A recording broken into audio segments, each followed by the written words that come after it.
Assalamualaikum warahmatullahi wabarakatuh. Perkenalkan, nama saya Mandalina, NIM 105170514, Program Studi Ilmu Pemerintahan, Fakultas Syariah, Universitas Islam Negeri Sultan Taha Saifuddin Jambi. Baik, di sini saya akan menjawab mata ujian akhir semester mata kuliah Tata Kelola Keuangan Pemerintahan dengan dosen pengampu yaitu Bapak Z Haryanto.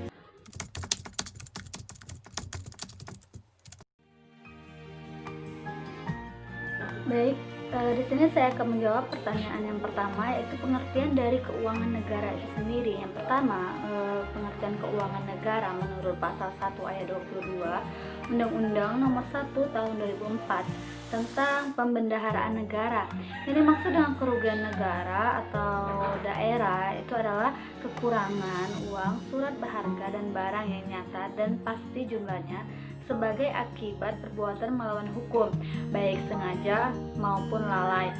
Baik, di sini yaitu adalah beberapa perbuatan yang dapat merugikan keuangan negara itu sendiri. Yang pertama itu adalah terdapat pengadaan barang-barang dengan harga-harga yang tidak wajar karena jauh di atas harga pasar, sehingga dapat merugikan keuangan negara karena besaran selisih dari harga pembeli dengan harga pasar atau dengan harga yang sewajarnya itu bisa menimbulkan kerugian negara itu sendiri. Yang kedua itu adalah harga pengadaan barang dan jasa yang wajar. Maksudnya di sini wajar tapi tidak sesuai dengan spesifikasi barang dan jasa yang dipersyaratkan. Kalau harga barang dan jasa murah tetapi kualitas barang dan jasa kurang baik, maka dapat dikatakan juga itu merugikan keuangan negara itu sendiri.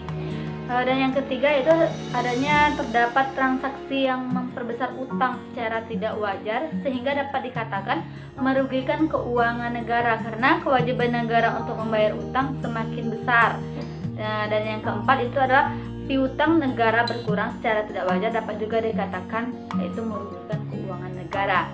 Dan yang kelima yaitu kerugian negara terjadi kalau aset negara berkurang karena dijual dengan harga yang murah atau dihibahkan kepada pihak lain atau ditukar dengan pihak swasta atau perorangan. Itu juga bisa menunjukkan kerugian negara itu sendiri.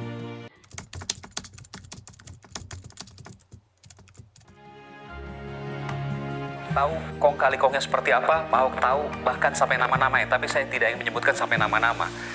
Bagaimana kong kali kong itu terjadi ketika pembahasan DPRD dengan orang Pak Ahok atau SKPD?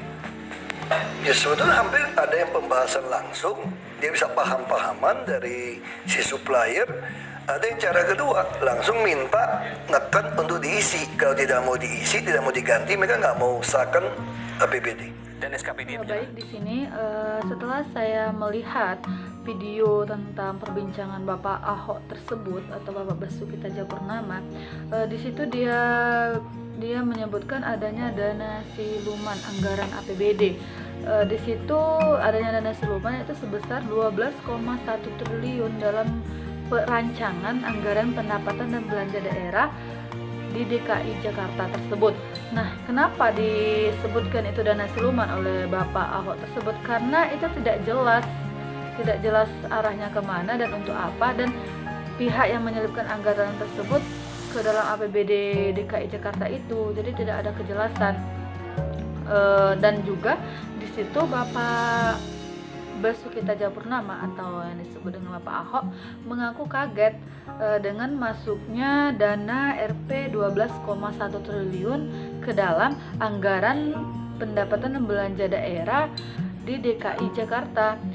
Apalagi di situ uangnya itu yang sangat besar menurut Bapak Ahok, karena dia tidak pernah Bapak Ahok juga merasa tidak pernah mengalokasikan dana sebesar itu di dalam APBD DKI Jakarta seperti itu. Maka disitulah yang membuat Bapak Ahok itu merasa banyak kejanggalan yang terjadi di dana siluman yang dana siluman APBD tersebut. Maka dari itu yang dikatakan dengan dana siluman.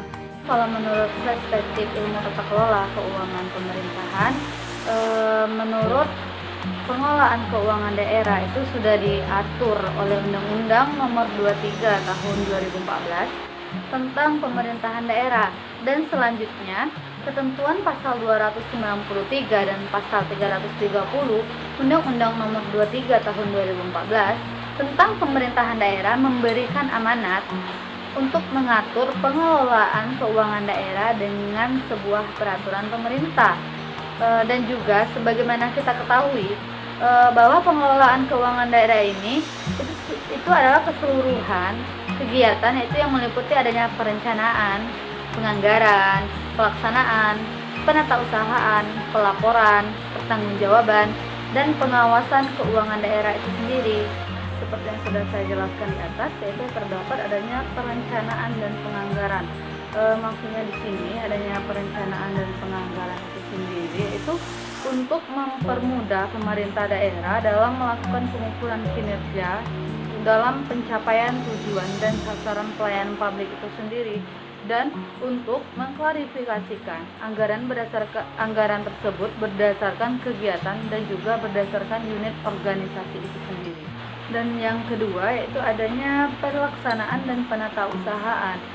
Maksudnya di sini adanya pelaksanaan dan penatausahaan tersebut, yaitu proses pelaksanaan anggaran ini merupakan proses yang terkait dengan banyak peraturan perundang-undangan, dan juga maksudnya di sini proses pelaksanaan dan penatausahaan ini dalam praktiknya juga harus memperhitungkan kinerja yang sudah ditetapkan dalam APBD.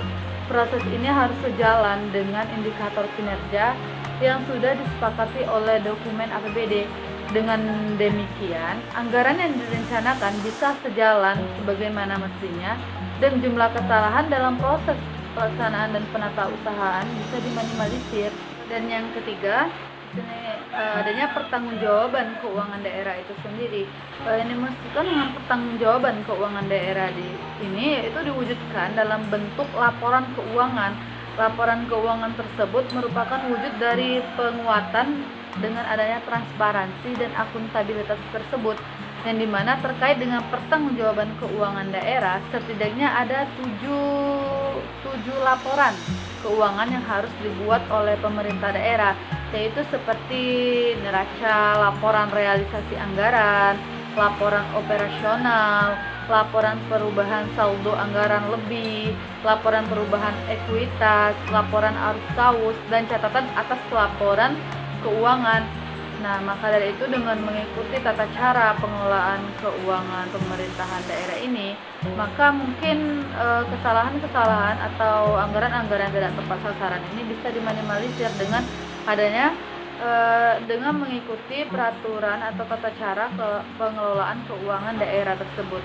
Dan juga di sini peran BPK, Badan Pemeriksa Keuangan itu sendiri sangat dibutuhkan di dalam mengawasi APBD yang ada di semua daerah. Atau di sini BPK sangat berperan penting karena dia sebagai salah satu lembaga eksternal yang mengawasi keuangan daerah dan melakukan pengawasan melalui pemeriksaan-pemeriksaan yang menjadi tugas dan kewenangannya dengan baik. Maka di sini tugas BPK itu harus lebih ditingkatkan atau lebih dioptimalkan karena dengan adanya peran BPK tersebut dapat membantu mengawasi jalannya keuangan pemerintahan itu dengan baik.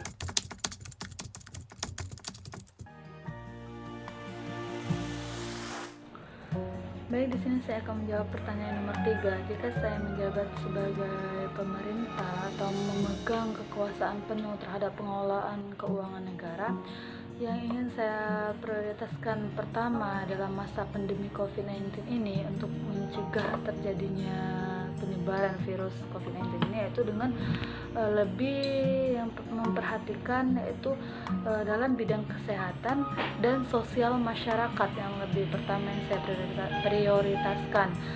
Kan ada juga tenaga medis kesehatan yang kekurangan APD ataupun kekurangan ruang isolasi, itu yang akan saya prioritaskan terlebih dahulu dengan ruang keuangan negara tersebut. Dan yang kedua yaitu adalah dengan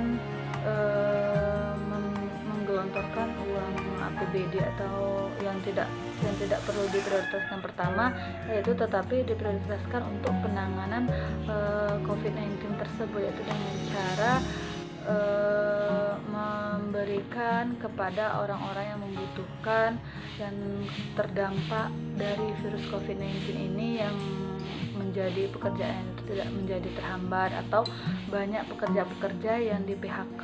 Nah, itu di situ saya akan membuat satu kebijakan, yaitu untuk memberikan bantuan terhadap orang-orang yang membutuhkan atau orang-orang yang terpapar dan tidak bisa bekerja gara-gara COVID-19 tersebut, biar roda perekonomian masyarakat tetap berjalan sebaik-baiknya.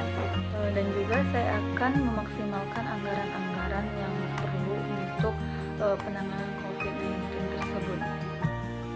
Baik, mungkin itu saja yang bisa saya sampaikan. Mohon maaf kalau ada kesalahan kata atau yang kurang berkenan di hati Bapak atau semua yang melihat video ini. Di sini karena saya juga masih dalam tahap belajar, maka dari itu saya ingin minta maaf yang sebesar-besarnya, dan untuk mengingatkan kepada semuanya, kita harus tetap tenang, tidak usah panik di dalam menghadapi COVID-19 tersebut, dan tetap jaga kesehatan dan stay at home. Bye bye. Saya akhiri. Wassalamualaikum